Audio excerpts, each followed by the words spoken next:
Hello दोस्तों, स्वागत है आपका मेरे चैनल पे। तो दोस्त, आज है सैटरडे, फिर कल रहने वाला है संडे।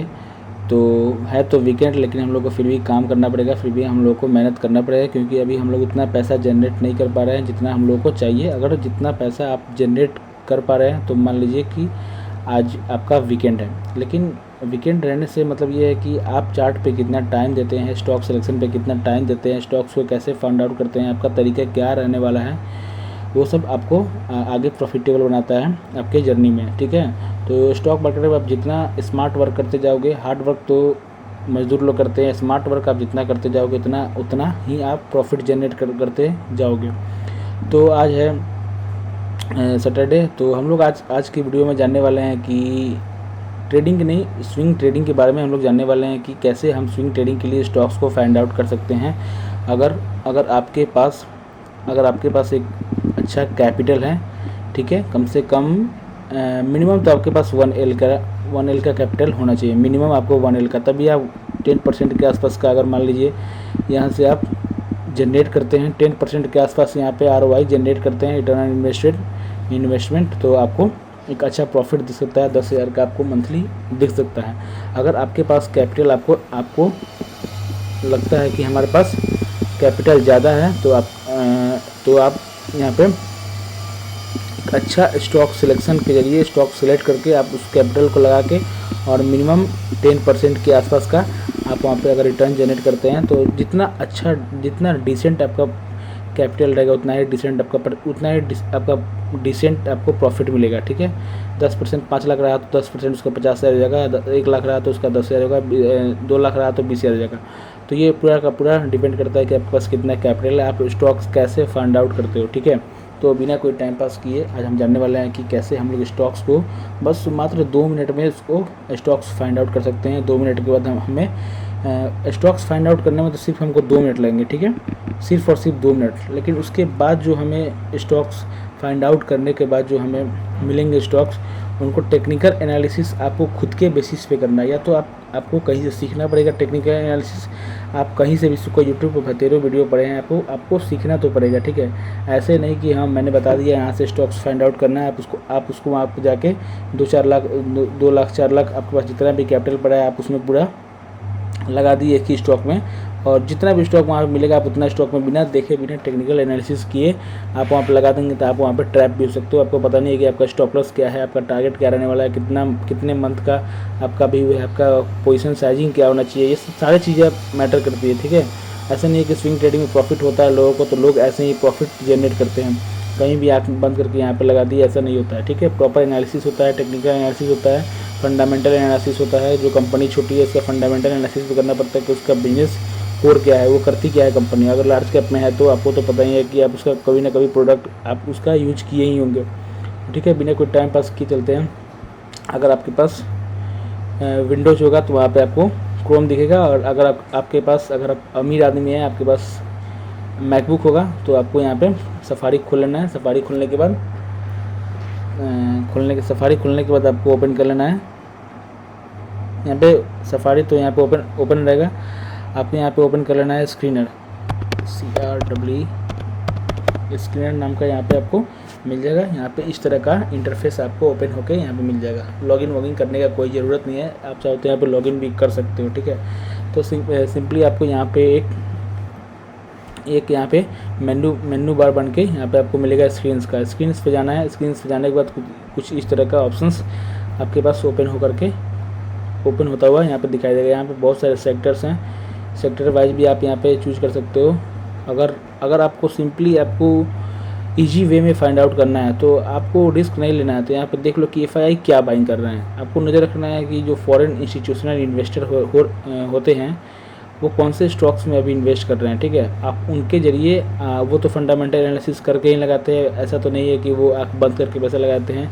तो बस आपको क्या करना है, वो फंडामेंटल एनालिसिस किए हुए तो आपको बस टेक्निकल एनालिसिस आपको चार्ट पे वहाँ पे देख लेना है। मैं अभी आपको बताऊँगा कि टेक्निकल एनालिसिस पे आपको क्या वहाँ पे दिख रहा है और कैसे आपको एनालाइज करना है। सिंपल सपोर्ट और रेजिस्टेंस, और सिंपल सपोर्ट रेजिस्टेंस, या आप EMA का यूज़ कर सकते हैं, या आप जैसे आपको सूट करता है टेक्निकल एनालिसिस वैसे आप एनालाइज करके आप उसमें प्रॉपर रिस्क टू रिवॉर्ड को डिसाइड करके आप उसमें स्विंग ट्रेडिंग में आप अपने ट्रेड को इंटर कर सकते हैं, अपने ट्रेड में इंटर कर सकते हैं। यहाँ देखिए बोस 31,940 के आसपास है, जिसमें कि FII का जो चेंजिंग होल्डिंग परसेंटेज जो चेंजिंग है 1.8% के आसपास। अब टोटल इनका होल्डिंग हो गया है ऑलमोस्ट 6% के आसपास। JSW इंफ्रास्ट्रक्चर यहाँ पे भी 1.8 के आसपास का यहाँ पे चेंज होता हुआ दिख रहा है, जो अब हो गया है 4.15 के आसपास इनका टोटल होल्डिंग JSW इंफ्रास्ट्रक्चर में इनका हो गया है। ठीक है, उसके नीचे इंडियन रिन्यूएबल, मतलब आपको सबको पता होगा कि ये कंपनी, आप कमेंट बॉक्स में बताएं कि इंडियन रिन्यूएबल को आप जानते हैं या नहीं। ठीक है, ये सिंपली इरेदा है। ठीक है, इसका ये भी 240 पे चल रहा है, इसमें भी 1.3% के आसपास का यहाँ पे स्टेक्स बढ़ता हुआ दिखा है FII के होल्डिंग में। ठीक है, अब ये टोटल इनके पास 2.7% इनका स्टेक हो गया है। तो ऐसे ही आपको स्टॉक्स यहाँ पे बहुत सारे स्टॉक्स मिलेंगे आपको सिंपली यहाँ पे जाके आपको सर्च कर लेना है। ठीक है, सर्च करने के बाद आपको अपने पसंदीदा स्टॉक को चुन लेना है जो आपको टेक्निकल एनालिसिस के बेसिस पे आपको तगड़ा लग रहा हो। ठीक है, तो यहाँ पे बहुत सारे स्टॉक्स है, एक दो एग्जाम्पल लेके हम लोग देखेंगे अभी। ठीक है, RR केबल को हम लोग पहले ट्रेडिंग व्यू पे ऐड करेंगे। ओपन करने के बाद हम लोग RR केबल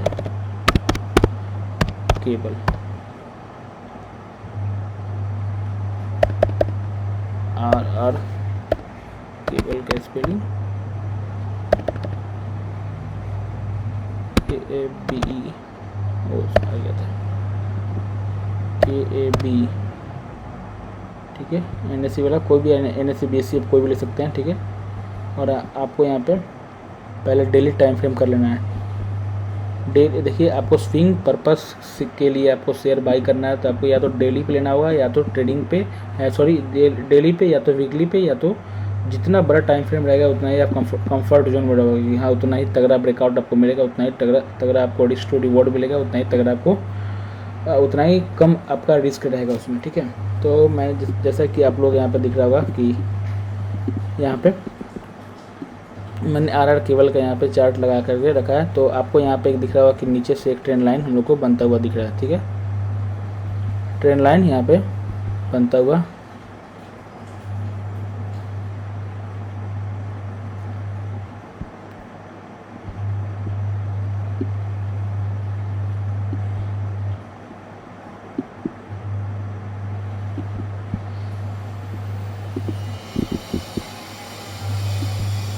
ज़्यादा आसानी रहेगा, उधर से लाने में थोड़ा दिक्कत हो रहा था, ये बीच में थोड़ा इसको रोक रहा था। तो सिंपली देखिए यहाँ पे एक बार सपोर्ट लिया।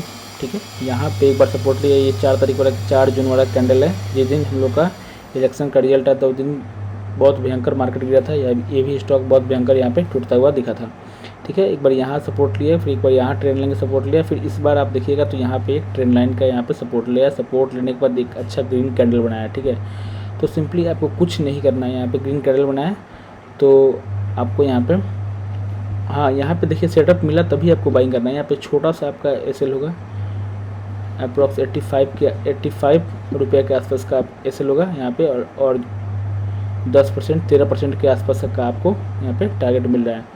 आप अपना रिस्क टू रिवॉर्ड देखिएगा तो जहाँ आप 1 रुपये का रिस्क ले रहे हैं वहाँ आपको 2.5 रुपये का यहाँ पे प्रॉफिट मिल रहा है। तो ये एक अच्छा रिस्क टू रिवॉर्ड रेशियो है, इसके थ्रू आप प्रॉफिटेबल बन सकते हैं, अच्छा खासा आप इसमें प्रॉफिट जनरेट कर सकते हैं। जहाँ आपको 1 रुपया लगाना है और उसके बदले में आपको 2.5 रुपये मिल रहा है, तो ये अच्छा रिस्क टू रिवॉर्ड रेशियो माना जाता है। जनरली आपको 1:2 भी मिले तो वो अच्छा ही माना जाता है। ठीक है, तो ऐसे फाइंड आउट करना है। अगर आपको यहाँ पे थोड़ा डाउट हो रहा है तो आप वीकली टाइम फ्रेम पे जा सकते हैं, वीकली टाइम फ्रेम पे और भी अच्छा आपको कंफर्मेशन मिल सकता है यहाँ पे।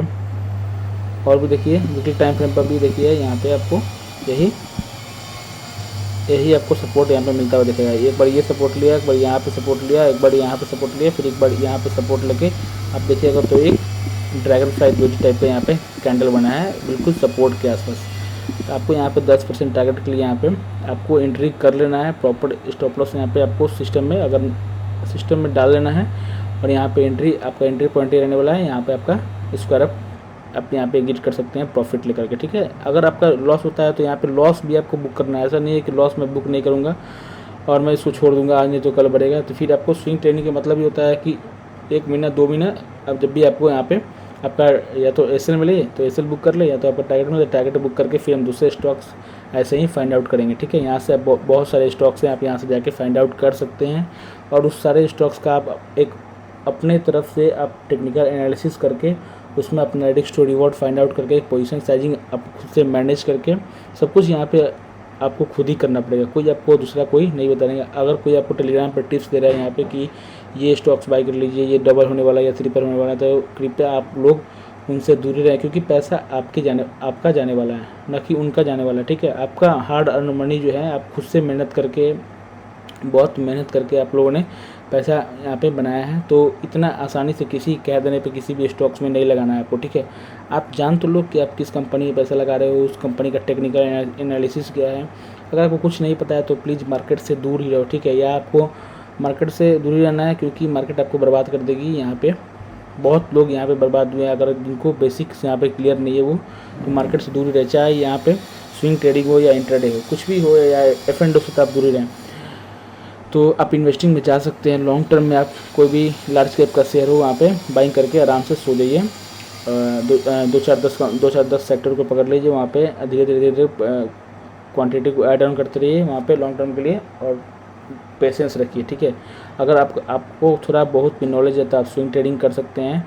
अगर आपको थोड़ा सा बेसिक्स थोड़ा ज़्यादा नॉलेज है तो आप प्रैक्टिस कर सकते हैं इंट्राडे के लिए। ठीक है, तो यही है, मार्केट में जितना ज़्यादा एक्सपीरियंस रहेगा उतना ही ज़्यादा आपका वैल्यू बढ़ते जाएगा, उतना ही आप प्रॉफिटेबल बनने के चांसेस जो भी रहता है वो आपका इंक्रीज होते जाएगा। ठीक है, तो इस वीडियो में इतना ही बात करने वाले हैं। वीडियो को कैसा लगा प्लीज़ कमेंट बॉक्स में बता दीजिएगा। आपका स्टॉक सिलेक्शन का आपका प्रोसेस क्या है, आप भी कमेंट बॉक्स में बता सकते हैं, ताकि मैं देखूँ कि और दूसरे लोग कैसे स्टॉक्स फाइंड आउट करते हैं स्विंग ट्रेडिंग के लिए। तो मेरा तो यही तरीका है, मैं ऐसे ही बाइंग करता हूँ, या FII हो गया या बुल कार्टेल हो गया, उसमें मैं जाके प्रॉपर स्टॉक्स को ऐड करके उसमें स्टॉक्स को ऐड करके और मैं यहाँ पे एनालाइज ऐसे ही करता हूँ टेक्निकल एनालिसिस के बेसिस पे। उसके बाद मैं ट्रेड में एंट्री लेता हूँ। ठीक है, तो कैसा लगा आपको वीडियो अच्छी लगे तो प्लीज़ लाइक कर दें, चैनल को सब्सक्राइब कर देगा, चैनल पर नया है तो ऐसे ही वीडियो आपको हमेशा आपको रेगुलर बेसिस पे आपको वीकेंड में मिलता रहेगा, ताकि आप लोग कुछ नया सीखते रहो। कैसे आप स्टॉक्स फाइंड आउट करते हैं प्लीज़ याद करके ये कमेंट बॉक्स में आप कमेंट कर देंगे। ठीक है, तो इस वीडियो में इतना ही, मिलते हैं आपको नेक्स्ट वीडियो में, तब तक के लिए बाय।